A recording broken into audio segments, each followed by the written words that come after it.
नमस्कार दोस्तों, मैं हूं आपका दोस्त संपत लोहार, एक और नए वीडियो के साथ नई जानकारी के साथ। मित्रों, यदि अभी तक आपने हमारे चैनल को सब्सक्राइब नहीं किया है तो आज ही हमारे चैनल को सब्सक्राइब करें और बेल आइकन दबाएं ताकि आपके पास धर्म, अध्यात्म, संस्कृति की हमारे मोटिवेशनल लेक्चर, हास्य कविताएं और योग की जानकारी शीघ्रता से और सबसे पहले पहुंच सके। दोस्तों, आज मैं आपके बीच में एक ऐसे रोचक विषय की जानकारी साझा करना चाहूँगा, एक ऐसी शक्ति के बारे में साझा करना चाहूँगा जो आपके भीतर, मेरे भीतर, सबके भीतर है, लेकिन हम उस शक्ति से अनभिज्ञ हैं। उस शक्ति का नाम है कुंडलिनी शक्ति। आखिर कुंडलिनी शक्ति क्या है? जो योग का अभ्यास करते हैं शायद उन्होंने नाम जरूर सुना होगा कि कुंडलिनी जागृत होती है, लेकिन आखिर है क्या? वो कैसे जागृत होती हैं? आज हम आपको ये बताने की कोशिश करेंगे, एक संक्षिप्त सा परिचय देने की कोशिश करेंगे कि कुंडलिनी शक्ति आखिर है क्या। मित्रों, वैसे कुंडलिनी ऊर्जा का उल्लेख हमारे उपनिषदों में मिलता है। यह वो ऊर्जा है या वो शक्ति है जिसका उल्लेख हमारे उपनिषदों में है, जिसका हमारे हिंदू शास्त्रों में है, जिसका उल्लेख तंत्र विद्या में है, जिसका वैदिक साहित्य में जिसका उल्लेख है। यानी एक वो ऐसी अपार या असीम शक्ति है जो हर एक के भीतर निहित है, लेकिन हम उस शक्ति से अनभिज्ञ हैं। कुंडलिनी अगर समझने की बात करें तो कुंडलिनी, इसको ऊर्जा भी कहते हैं, कुंडलिनी शक्ति भी कहते हैं। यानी ये जो असीम ऊर्जा है, एक असीम ऊर्जा है, या इसे हम कह सकते हैं कि दिव्य ऊर्जा है या दिव्य शक्ति है जो हर एक के भीतर निहित है, लेकिन वो सुषुप्त अवस्था में है। अगर हम शाब्दिक दृष्टि से समझें कि कुंडलिनी है क्या, तो ये दो शब्दों से मिलकर बना है, कुंडल प्लस इनी। यानी कुंडल यानी संस्कृत का शब्द है जिसका मतलब है कुंडलिनी, यानी जैसे कोई कुंडल मार के बैठा है, जैसा एक चक्र, दो, तीन, इस तरह से कुंडल मार के कोई चीज बैठी, वो कुंडली। और इनी यानी शक्ति, यानी ऐसी शक्ति जो मनुष्य के भीतर है, लेकिन वो कुंडलिनी रूप में या कुंडलिनी के आकार में अवस्थित है, उससे हम कहते हैं कुंडलिनी शक्ति। अब ये कुंडलिनी शक्ति है कहाँ, किस रूप में है, इसको समझने के पहले थोड़ा अपने शरीर को समझने की कोशिश करते हैं। मित्रों, जैसा हमने बताया आपको अपने पूर्व वीडियो में कि यह शरीर 7 चक्रों से मिलकर बना है। जो योग करते हैं, योग से जुड़े हुए हैं, वो जानते हैं कि आखिर वो 7 चक्र कौन कौन से हैं। लेकिन हम आपको बताने की कोशिश करेंगे संक्षिप्त में। जो 7 चक्र, जैसे हमारा मेरुदंड है, इस मेरुदंड के साथ ही में हमारे जो 7 चक्र भी हैं। मेरुदंड के सबसे नीचे वाले भाग में, यानी मूलाधार से करीब 2 अंगुल ऊपर और उपस्थ मूल से 2 अंगुल नीचे हमारा मूलाधार चक्र है। मेरुदंड के सबसे नीचे वाले भाग में हमारा मूलाधार चक्र है, जो सारे चक्रों का आधार कहा जा सकता है, मूलाधार चक्र। उस मूलाधार चक्र के थोड़ा ऊपर पेड़ू के पास में स्वादिष्ठान चक्र है।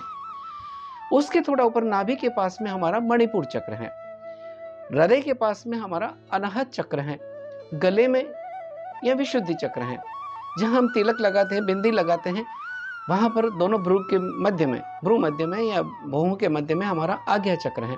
और शिखा के पास में हमारा सहस्त्रार चक्र। यानी ये 7 चक्रों से मिलकर ये हमारा शरीर बना है, जिनकी अलग एक ऊर्जा है, जिनका हमने एक अलग से पूरी व्याख्या, आप देखिए, हमने एक एक चक्र के बारे में आपको अलग से वीडियो दिया है कि इस चक्र की महत्ता क्या है, किस रूप में होता है, कैसे उसको जागृत किया जा सकता है, और ये चक्र अगर इम्बैलेंस हो जाते हैं तो क्या परिणाम होता है। वो हमने आप हमारे चैनल से जुड़े और वीडियो को देखें। हर एक चक्र के बारे में अलग अलग एक जानकारी हमने साझा करने की कोशिश करी है। इसी तरह से हमारा शरीर भी 5 प्राणों से मिलकर बना है। ये जो 5 प्राण हैं, जो कंठ से लेकर ऊपर तक जो प्राण चलता है उसे हम कहते हैं उदान। कंठ से लेकर हृदय तक जो प्राण चलता है उस प्राणवायु को या वायु को कहते हैं, हम श्वास को हम कहते हैं प्राण। और हृदय से लेकर नाभि तक जो प्राणवायु है उसे समान प्राण, और उससे नीचे अपान, और इनको गति देने वाले व्यान, यानी 5 प्राणों से मिलकर बना है। जब हम चक्रों की बात करते हैं तो सबसे नीचे, जैसे मैंने बताया, कि मूलाधार चक्र है। अब इस मूलाधार चक्र के पास में ही हमारी ये कुंडलिनी शक्ति या कुंडलिनी रूप में हम शक्ति निहित है, लेकिन वो किस रूप में है, वो सुषुप्त अवस्था में है। इसी मूलाधार चक्र के पास में से हमारी 3 मुख्य नाड़ियां भी निकलती हैं। वैसे ये शरीर अनंत नष्ट नाड़ियों से मिलकर बना है, लेकिन यहीं से हमारी 3 मुख्य नाड़ियां निकलती हैं। बाईं ओर से ईड़ा नाड़ी, दाहिनी ओर से पिंगला नाड़ी, और बीच में से सुषुम्ना नाड़ी निकलती है। और ये चक्रों का भेदन करते करते ये नाड़ी भी ऊपर की तरफ जाती हैं। इसी के मूल में हमारा ये कुंडल के रूप में ये कुंडलिनी शक्ति निहित है। ये उस तरह से यानी कुंडल के रूप में, जैसे समझिए आप एक सांप की कल्पना करें और एक सांप इस तरह से बैठा है जैसे 3.5 आटे का या 3.5 चक्र का वो कुंडल मार के बैठा है, यानी 1 चक्र, 2 चक्र, 3 चक्र और तीसरा यानी आधा चक्र, यानी 3.5 कुंडल का नाग बैठा है।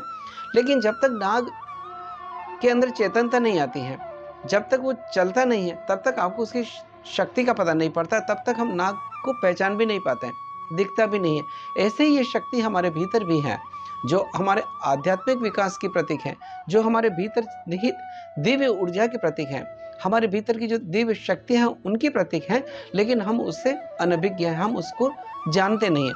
ठीक उसी तरह से जैसे एक दोहा आता है कि कस्तूरी कुंडल बसे और मृग ढूंढे वन माही, ऐसे ही हमारे भीतर भी है कि हमारे भीतर वो शक्ति है, लेकिन हम उस शक्ति को बाहर की ओर तलाश करते हैं। किस रूप में तलाश करते हैं? हम पद के रूप में तलाश करते हैं कि हमें ऊंचा पद मिल जाए तो हमारे पास शक्ति आ जाएगी। हम किस रूप में तलाश करते हैं कि हम दौलत के रूप में तलाश करते हैं, हम प्रतिष्ठा के रूप में तलाश करते हैं। लेकिन ये सारी शक्तियां तो क्षीण होने वाली हैं, लेकिन जो शाश्वत शक्ति है, कुंडलिनी शक्ति है, वो जो हमारे भीतर निहित है, जन्म के साथ से ही हमारे भीतर है, लेकिन हम उसको जागृत करने का कोशिश नहीं करते हैं।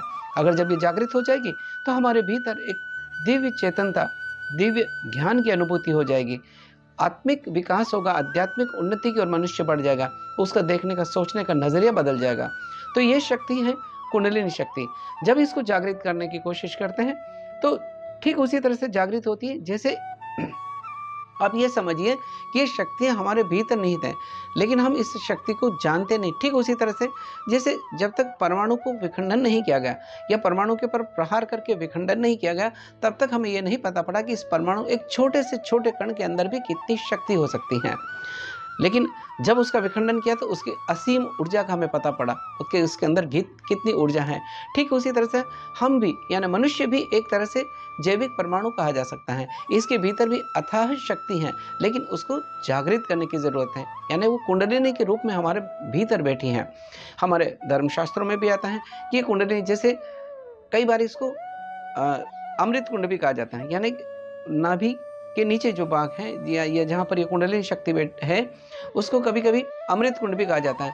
यानी जैसे रावण का विमान अगर उदाहरण लें हम, कि रावण को कहते हैं कि नाभि के अंदर अमृत बसा था। आखिर अमृत कैसा था? यानी उनकी पूरी कुंडलिनी शक्ति जागृत थी, तब उसके भीतर दिव्य शक्तियाँ आ गई थी। ठीक इसी तरह से हमारे भीतर भी वो शक्तियाँ आ सकती हैं सकारात्मक उपयोग करने के लिए, क्योंकि जो भी शक्ति आपकी हैं, आपके ऊपर निर्भर करता है कि उन शक्तियों का आप उपयोग कैसे करते हैं। आप परमाणु से परमाणु बम भी बना सकते हैं और परमाणु से परमाणु ऊर्जा भी पैदा कर सकते हैं। शक्ति जो भी आपकी जागृत होती है, उसका उपयोग करना हमारे बस में आता है। तो दोस्तों, जब ये कुंडलिनी शक्ति को जागृत करने के लिए हमें ज़रूरत होती है ध्यान की, हमें ज़रूरत होती है योग की, ज़रूरत होती है अभ्यास की, ज़रूरत होती है आसनों की, ज़रूरत होती है मुद्रा के ज्ञान की। यानी जब विभिन्न माध्यमों से या किसी गुरु के सानिध्य में, गुरु की देख रेख में अगर हम शक्ति को इस जागृत करते हैं, तो ये इस जो कुंडल जो सुषुप्त अवस्था में बैठा है, उसके अंदर स्पंदन पैदा होने लगता है, यानी उसमें चेतनता आने लगती है, थोड़ी सी गतिशीलता आने लगती है। और जब गतिशीलता आती है, जैसे नाग है, अगर वो कुंडल मार के बैठा है तो पता नहीं पड़ेगा, लेकिन जैसे ही वो चलने लगेगा तब आपको पता पड़ेगा कि उसकी शक्ति कितनी है, कितना लंबा है, कितना बड़ा है।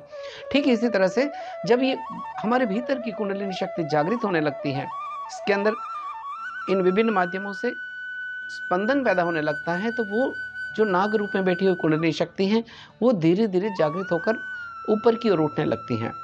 जैसे मुंह ऊपर उठाया और ऊपर की ओर उठी, और फिर ऊपर की ओर कैसे जाएगी?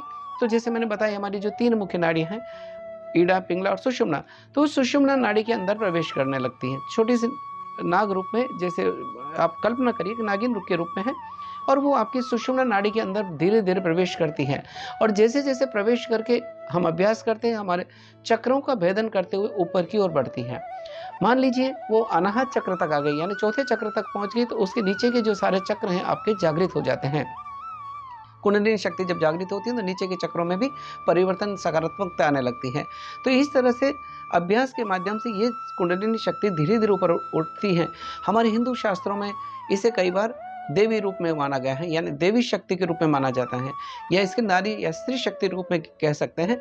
और जो सहस्रार के ऊपर शक्ति है उसे शिव रूप में कह सकते हैं। यानी शिव और शक्ति का जब मिलन होता है तो मनुष्य के भीतर वो जैसे शिव का जो अर्धनारीश्वर रूप है उस रूप में अतः शक्ति हमारे भीतर या हमारे भीतर परिलक्षित होने लगती है।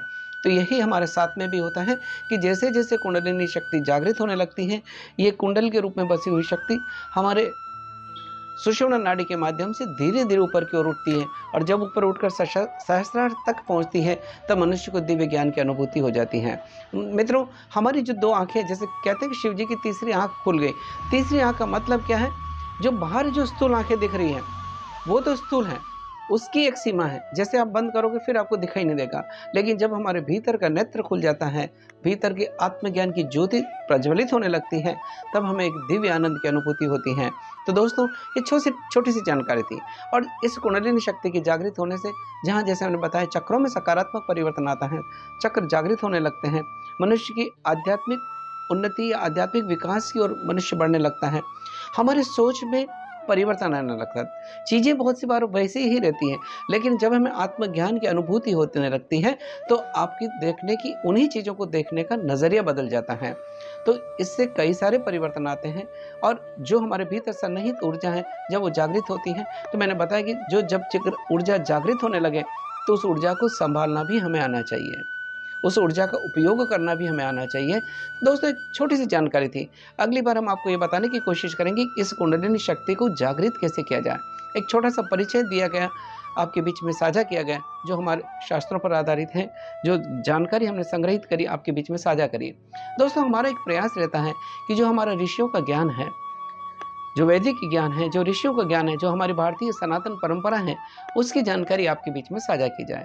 अगर आपको हमारे चैनल अच्छा लगता है या अगर आपको हमारे द्वारा दी गई जानकारी अच्छी लगती है तो इस जानकारी को लाइक करें, शेयर करें, कमेंट करें और हमारे चैनल से जुड़ें, ताकि हम आपके बीच में धर्म, अध्यात्म और संस्कृति के बारे में अलग अलग जानकारी जो हमारे भारतीय परंपरा है उसके बीच आपके बीच में साझा कर सकें।